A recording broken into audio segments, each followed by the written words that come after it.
What's up, guys? Back for a brand new episode, or more and more content on the charger. So I feel like I'm just going all over the place, and it's frustrating. But honestly, this is just the way building a car goes. It's never linear, as you've seen me or heard me say before. You just got to jump around and do different things. So I apologize for not being a little more organized, but frankly, I got stuff going at every end of this car. So, but I need to finish up the air conditioning lines today. I finally got another hose fitting that I needed. I just wasn't happy with the fixed ends on the low pressure hose coming off the compressor. Let me show you why. I'm not sure why Vintage Air started doing this. They used to leave the fittings just loose, and then you could crimp them yourself, or at the very least they would put one on and let you put the other side on. But now they're crimping them on for what reason, I don't know. But the problem here is this is a 90 up, as you can see right there, and I have the lines connected on the back side of this inner fender well. And I've got my new fitting here because I'm going to measure it up here in a sec. But you can see this test port was at the compressor, and they're both like 30-degree fittings. So I'm like, I'll just forego. I just hate having a test port here. It just seems like it would get broken pretty easily, so I don't want to do that. So I'm going to put the test port down here against my uniformity judgment. But what I have to do is crimp this fitting on to this number 10 hose here, which is the low pressure side of the compressor. So anyway, what I'm going to do here is chop this guy back. I have to first chop this end off so I can get the hose fit up to this guy here, and then I'll make a mark. Actually, I'll make a mark here on the hose, but I have to at least get it close to where I can mark the hose where I'm going to chop it. So let me go grab some snips and I'll be right back. Let me see if I can do this one-handed. Really just got to get this guy off first. Get you guys set up so you can see what I'm doing. I'm going to use the least amount possible here. It's going into the fitting still. These super cheapo cutters are a blessing. So this guy going into the trash, unfortunately. It is what it is. And then now get this guy down here where I can actually line it up. I'd like to keep these guys in line as much as I can. There's just a lot of variables here.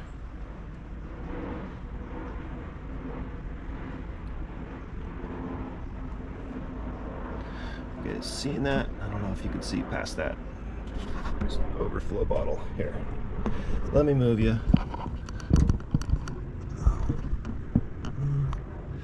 You see now? All right. Okay.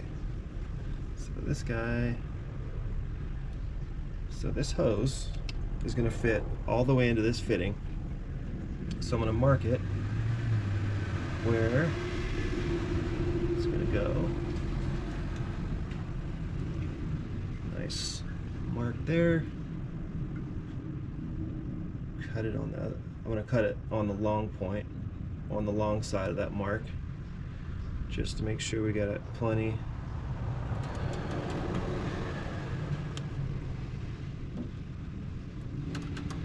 Okay, so now cut this guy again on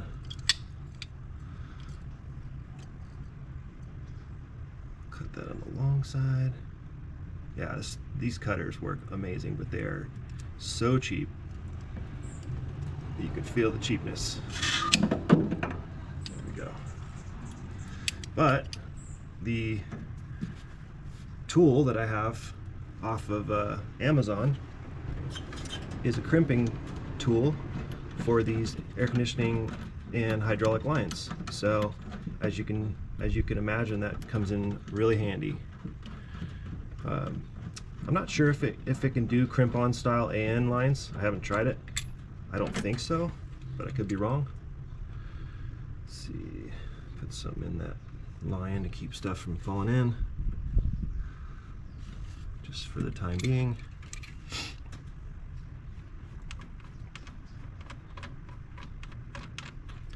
And it's important that you keep your O-rings lubed up with mineral oil, which is what's in this little tube here.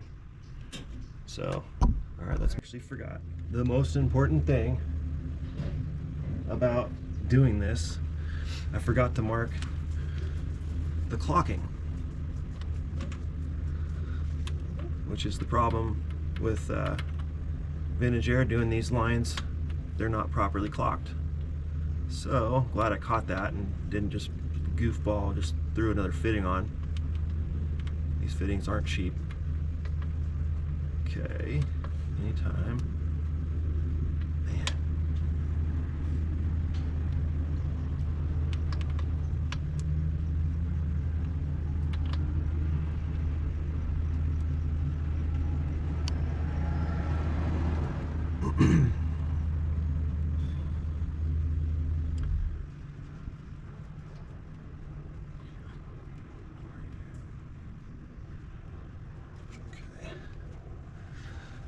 Cap out, this guy in the hole here. Yeah, the clocking is almost, it's more important than the length, we'll say that.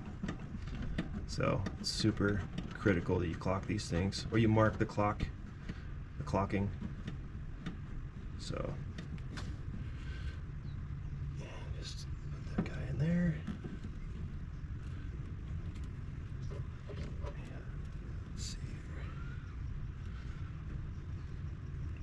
Okay, charge port is accessible, I think.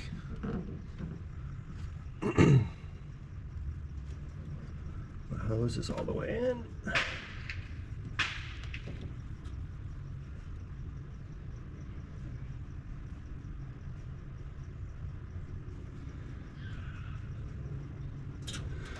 And I like to make two.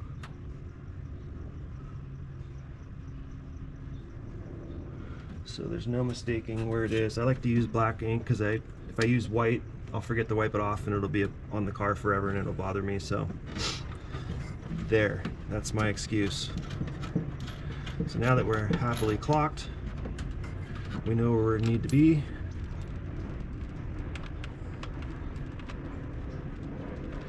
Let's get over to the table and so we can crimp this. So here is the tool I'm working with. I got this off of Amazon. I think it was about 120 bucks. It's actually pretty nice for the money. Comes with the dies that you need, all the usual size dies. And this nice little kit here, I would highly recommend it. It saved me out of a jam, and they even send you this nice little little dangler thing that's supposed to bring you good luck. They actually said that in the package. So I'm gonna leave that there. I am very superstitious because of these, and I ain't playing around. So here we go. So get this thing opened up here, fit the dies in. I haven't used this thing in a couple years. Actually, no, about a year. I'm too old to drive stuff without air conditioning. I'll just tell you that. And I live in California. You guys are probably laughing at me down south, but you know what? I like air conditioning, and it's really nice to drive a car with air conditioning. So that orange truck of mine I did drive it around without the air conditioning done, and it was like driving a boiler or a heater around. It was awful. So make sure I'm on my marks here. I don't think they moved at all, really. There we go. Okay. It's pretty straightforward, honestly.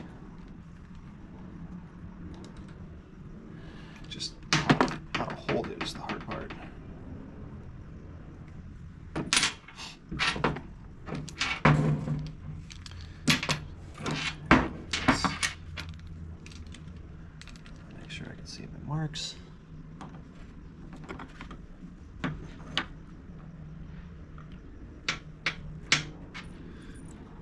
Put the pin in. Yeah, for the money, this setup works really well. And then it's just like a hydraulic jack, really. You just close the valve and start cranking. Just make sure you're on it. Got even space on both sides.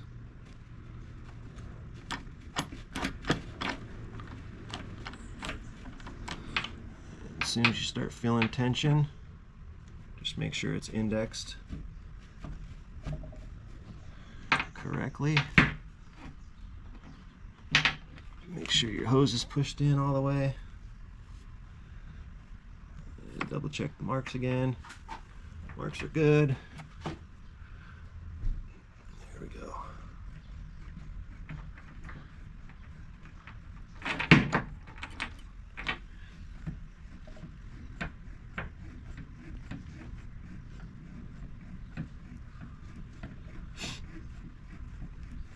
Yeah, these days it's just been tying up loose ends all over the car.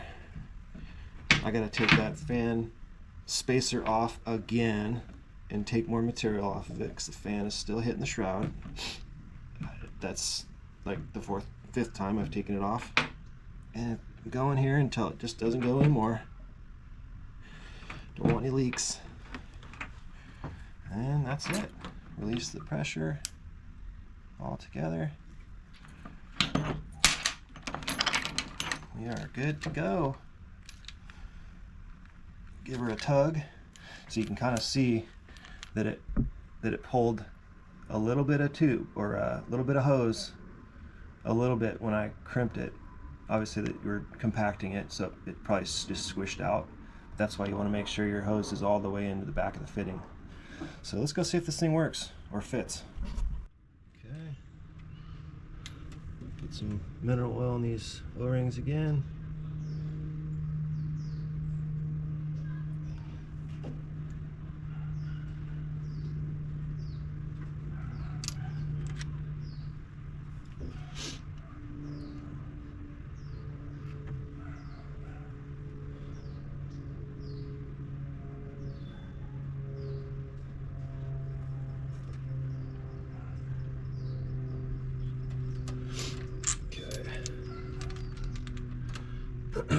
Clean this.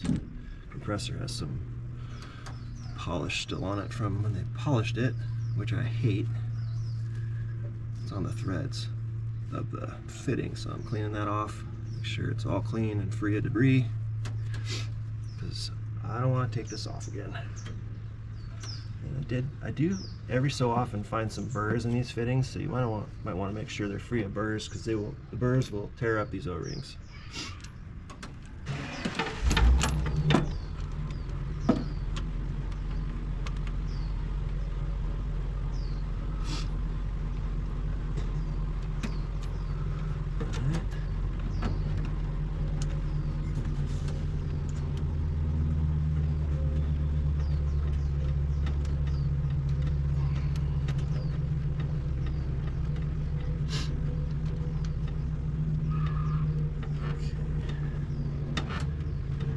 Go.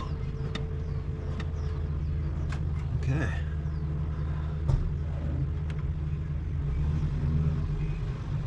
Cool. That is on. All I gotta do is tighten them up. And still need water pump fittings. See what I mean? Just lingering stuff like that. I don't know why, but I have not been able to figure out what size those threads are. I know what they are now. 3/8, but yeah, I've ordered them twice and they were wrong, and it was user error on my part. So anyway, that's how it's gonna go for now. And I'm still doing some wiring. Need to run a charge wire, which is what I'm gonna do next. And basically from the fuse block here to the alternator, it's a number 6 wire, which is, I mean, obviously what you want to use, but it's a big wire, and I'm trying to figure out a way to run it and not have to see it. So I think I know what I'm going to do. But yeah, I got to run it, and I have it in some TechFlex, so doesn't look like that. All that stuff will be covered in TechFlex. So pump the brakes. I know it looks terrible. I agree, but I got to get the wires run first so I know where they belong, and then you got to take it all apart and put the covering on. It's, you know, you guys have probably done this before. So anyway, that's it for this area. Moving on to wiring. All right, so I've got my charge wire here that I'm going to make. This is number 6, and it's going to go from the power input terminal on the back of the alternator to my fuse block. This is where the alternator is going to charge the battery. So it has to be right, the right size especially. And this isn't rocket science, but you can imagine if you do this wrong, it's going to be bad. I like to hit the insulation with a razor blade first, because my crimpers don't go this big.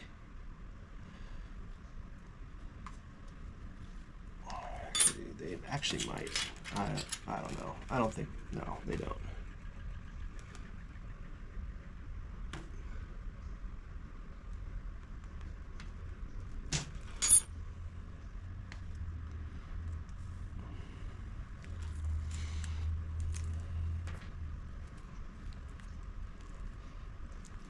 Okay, so this is actually TechFlex.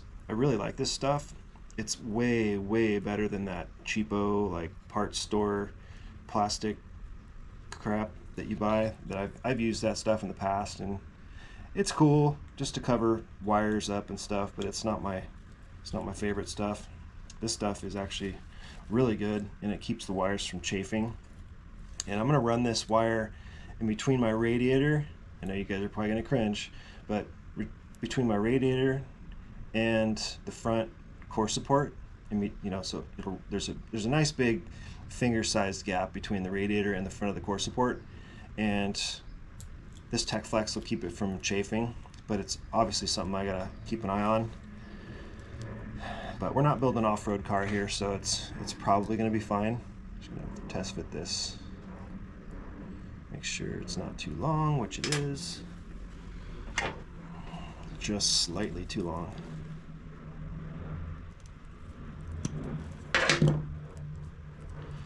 And on this one, I'm gonna run a boot. So you gotta make sure you put the boot on too before you put the fitting on, otherwise it's a pain. Pull my shrink wrap back. I guess I really don't even need shrink wrap for this, but I'm gonna use it anyway.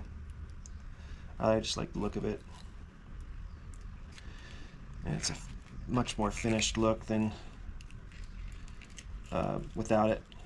So if you have it, use it, right?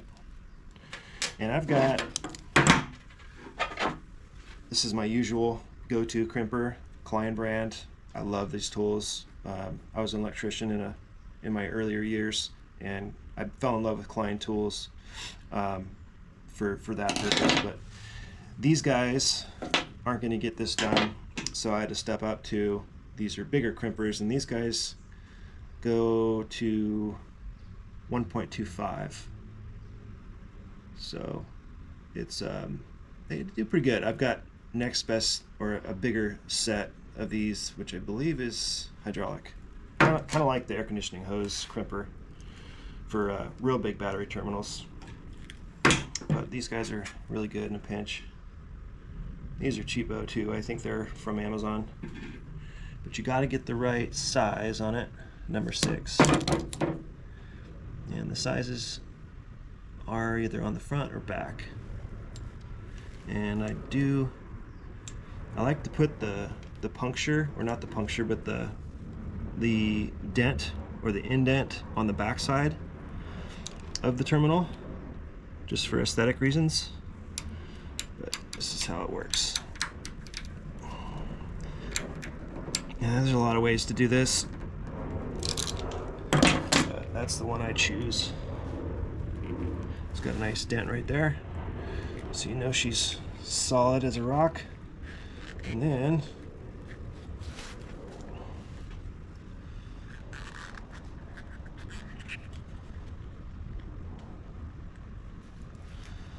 should have just passed the I guess I'm not using shrink wrap in this particular guy.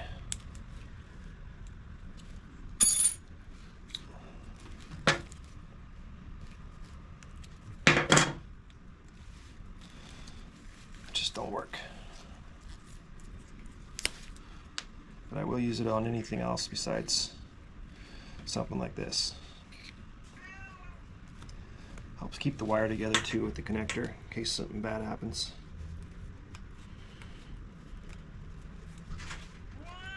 Oh, Stuart, there you are. What's up, buddy? You're not stinking up the car? You're not stinking up the car?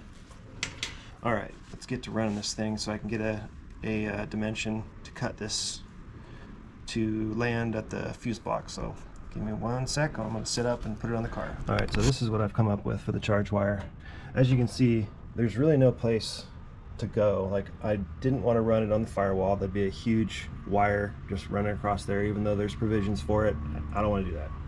Then I thought about in TechFlex in between here, going through there, just kind of living right here so I can kind of keep track of it.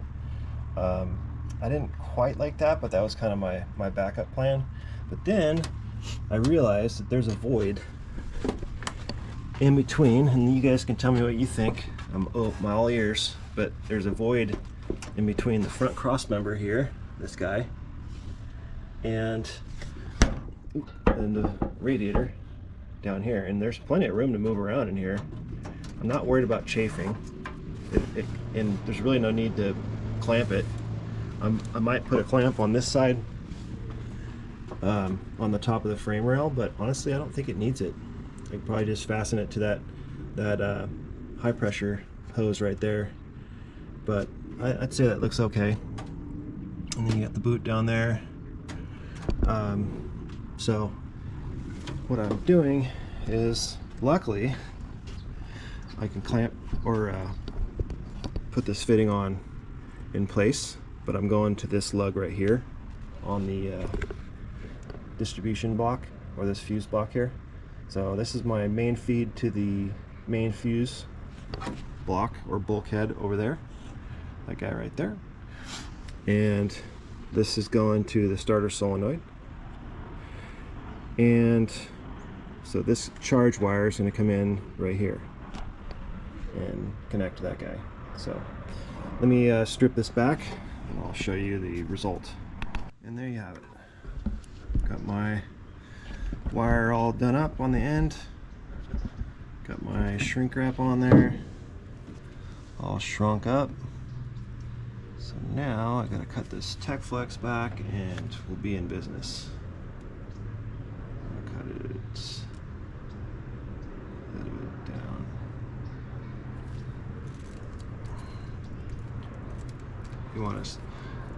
You want to burn the ends of this stuff so it doesn't fray. It does go around the wire like 1.5 times, so it stays put really well. There we go.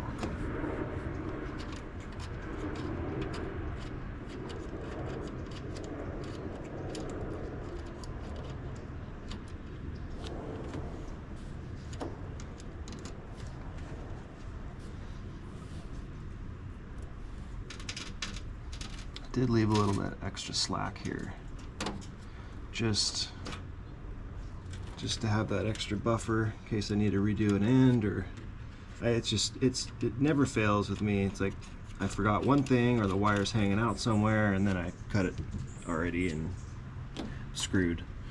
So I've learned my lesson time and time again. So I think gonna have to roll these guys down. I'm gonna leave them loose for now. We'll go back and do a major tightening on everything right before we fire up the car, but I've still got a lot of ground wires to make, and you know, everything. All that's left is everything. So all right, moving on. Oh, got my starter in down there. Looks pretty good. It's a Rob McC start, or a Rob Mick starter. They're out of Nevada. Apparently they're the only starter that'll work with TTI headers on a big block and a B body. These are 2-inch primary headers, so there's not a lot of room left over once they're in. But I did have to remove the headers to actually get the starter in, which sucks. But I guess that's, I mean, it's not an A-body problem. If I had an A-body, the problems would be way worse from what I hear. So yeah, at least we're not dealing with that. But the header will go in, but you just have to drop the drag length down, as I showed in a previous segment. So that's still a thing. But yeah, we're making headway. We're doing the thing. And I know it still looks like a rat's nest in here. I still have a couple of wires. I need to determine if the yellow and the brown needs to be used when I'm not using a ballast resistor. Those are for ignition 1 and 2, and so I got to figure out that and get this header back on so I can start mocking up tube for to make the exhaust. Got to remove the fan again and knock that spacer down maybe another 1/8 of an inch. That is so frustrating. I absolutely hate doing that, and every time I touch these fasteners it just makes them look worse. But hey, I have a fuel line from the tank to the pump, and then from the pump I went AN and then into a T up here going to both bowls. You can see it right there. That came out nice. I had a 10 micron filter, and that's not going to work for this. I forgot there's a 40 micron, so that's a more ideal filter. I've had issues where I used 10 and it was starving the fuel on my last build, so I just got rid of it. But yeah, that was a fuel injection deal, and this is obviously way different. So yeah, I'm just following the Holley guidelines. I need a gauge port on this T here, so I've got that on order. You know, just the usual stuff. But yeah, we're making way.